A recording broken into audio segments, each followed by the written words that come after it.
ओला और उबर ने 10 सालों में इंडिया में एक डुओपोली क्रिएट कर दिया था। इससे ड्राइवर्स और कस्टमर्स के बीच में ट्रांसपेरेंसी खत्म हो गई थी। कंपनीज यूजर से ज्यादा पैसे चार्ज कर रही थी और दूसरी तरफ ड्राइवर्स की अर्निंग कम हो गई थी because of the increasing commissions. यहाँ फायदा सिर्फ उबर और ओला का ही हो रहा था। इसको चलो एक एग्जाम्पल से समझते हैं। मान लेते हैं बैंगलोर में एक ऑटो ड्राइवर है रोहित उबर में काम करता है और दिन में 12-14 घंटे काम करने के बाद रोहित 2000 रुपए कमाता है। फिर इसमें से 30% कमीशन उबर ले लेती है जो कि हुआ 600 रुपीज और बचे हुए 1400 रोहित के पास तुरंत नहीं आते हैं बल्कि 5-6 दिन लगता है उबर को ये पेमेंट प्रोसेस करने में। इससे रोहित को अपने पैसों से ही ऑटो में सीएनजी फिल करवाना होता है और अगर कोई मेंटेनेंस रिक्वायर्ड हुई तो उसे भी खुद से ही करवाना पड़ता है और उबर अपना एल्गोरिदम यूज करके राइड का फेयर डिसाइड करती है। यहाँ ड्राइवर्स के पास कोई ऑप्शन नहीं होता है फेयर डिसाइड करने का, लेकिन ड्राइवर्स कर भी क्या सकते हैं। उन्हें उबर के प्लेटफॉर्म से ही बुकिंग्स मिल रही है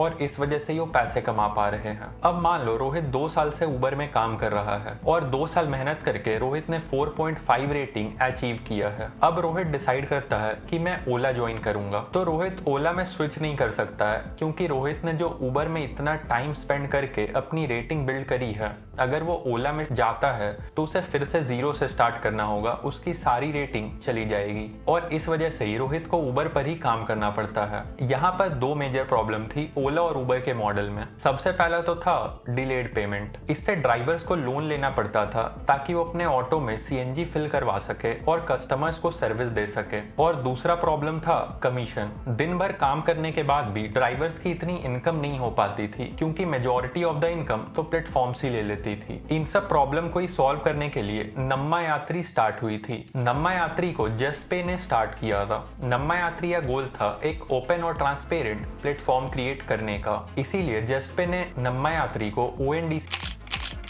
का पार्ट बनाया। ओएनडीसी को इंडियन गवर्नमेंट ने इंट्रोड्यूस किया था ताकि छोटे और मीडियम साइज बिजनेसेस भी ऑनलाइन सेल कर सके। अब आप सोच रहे होंगे ओएनडीसी काम कैसे करता है, तो चलो इसको भी एक एग्जांपल से ही समझते हैं। मान लो तुम ऑफिस से निकले और तुम्हें एक ऑटो बुक करना है, तो तुम उबर ऐप ओपन करोगे और ऑटो बुक करने का ट्राई करोगे। लेकिन जब तुम बुक करने जाते हो तो तुम्हें दिखाता है वेटिंग टाइम 20 मिनट्स का है क्योंकि तुम्हारे लोकेशन के आसपास कोई ऑटो ही नहीं है और बहुत सारे लोग बुकिंग कर रहे हैं, तो इस वजह से हाई डिमांड क्रिएट हो गया है प्लेटफॉर्म पर। इस वजह से उबर एक सर्च प्राइसिंग चार्ज कर सकती है। लेकिन तुम देखते हो तुम्हारे ऑफिस के पास ओला ऑटो लगा हुआ है। अब इसके लिए तुम्हें ओला ऐप डाउनलोड करना होगा ताकि तुम ओला ऑटो बुक कर सको। इसके लिए ही स्टार्ट हुई थी ओएनडीसी। ये यूपीआई की तरह ही है जहां तुम किसी भी बैंक अकाउंट से दूसरे बैंक अकाउंट में तुरंत पैसे ट्रांसफर कर सकते हो। तो देखो यहाँ हमारे एग्जाम्पल में ओएनडीसी कैसे काम करेगा। अगर प्लेटफॉर्म ओएनडीसी पर बेस्ड है तो तुम उबर के ही प्लेटफॉर्म से ओला ऑटो बुक कर पाओगे। ओएनडीसी बैकएंड प्रोटोकॉल यूज करती है। इस वीडियो में मैं बैकएंड प्रोटोकॉल एक्सप्लेन नहीं कर सकता हूँ क्योंकि ये वीडियो अलग डायरेक्शन में ही चली जाएगी। मैंने डिस्क्रिप्शन में लिंक दे दिया है, अगर तुम्हें पढ़ना है तो जाकर पढ़ सकते हो।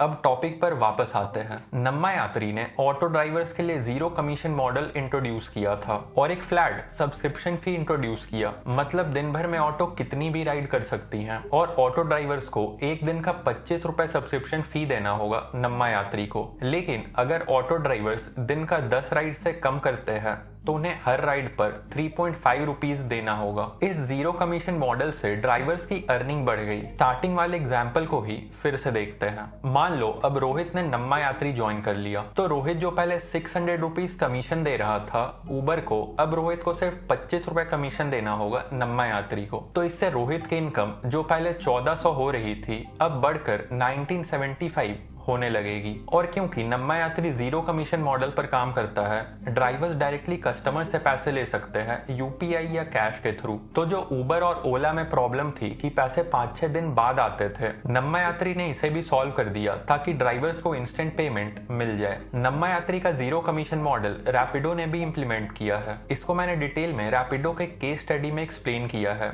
वो वीडियो भी जाकर देख सकते हो। क्योंकि नम्मा यात्री ओएनडीसी पर बेस्ड है, अब रोहित सिर्फ नम्मा यात्री से लिंक्ड नहीं है। रोहित दूसरे ऐप जैसे कि पेटीएम से भी बुकिंग ले सकता है और रोहित की रेटिंग रोहित के साथ ही है। अगर कोई कस्टमर पेटीएम से भी बुक कर रहा है तो उसे रोहित की रेटिंग दिख जाएगी। ओएनडीसी की वजह से रोहित अब प्लेटफॉर्म पर लॉग्ड नहीं है। उसे जहां अच्छा रेट मिलेगा रोहित वहां से बुकिंग ले सकता है। और क्योंकि ये ओपन प्लेटफॉर्म है, रोहित अपनी खुद की प्राइस भी सेट कर सकता है। जैसे कि मान लो अगर बारिश होने लगी तो रोहित प्राइस इंक्रीज कर सकता है, और अगर कस्टमर को ये प्राइस सही लगेगा तो कस्टमर ये बुकिंग कर लेगा। नम्मा यात्री के सब्सक्रिप्शन मॉडल का इम्पैक्ट डायरेक्टली ड्राइवर्स की लाइफ पर पड़ा है। जैसे कि अगर तुम ये आर्टिकल देखोगे तो जहां ऑटो ड्राइवर्स की मैक्सिमम अर्निंग कमीशन में चली जाती थी, नम्मा यात्री ज्वाइन करने से आज उनका अर्निंग बढ़ गया है, और इस वजह से जो भी लोन्स थे ड्राइवर्स के वो भी खत्म हो गए हैं और ड्राइवर्स आज एक अच्छी लाइफ लीड कर पा रहे हैं। लेकिन इस मॉडल में सिर्फ एडवांटेजेस ही नहीं है, एक बहुत ही मेजर डिसएडवांटेज है सिक्योरिटी का। क्योंकि ये एक ओपन प्लेटफॉर्म है, इस वजह से नम्मा यात्री का कोई कनेक्शन नहीं रहता है कस्टमर्स से, और अगर कोई प्रॉब्लम होती है तो कस्टमर्स को इंस्टेंट सॉल्यूशन नहीं मिल पाएगा, क्योंकि नम्मा यात्री डायरेक्टली कंट्रोल नहीं कर रही है ड्राइवर्स को। आज के वीडियो के लिए इतना ही। अगर ये वीडियो पसंद आई तो लाइक कर देना और सब्सक्राइब करना मत भूलना ऐसे ही बिजनेस की स्टडीज के लिए।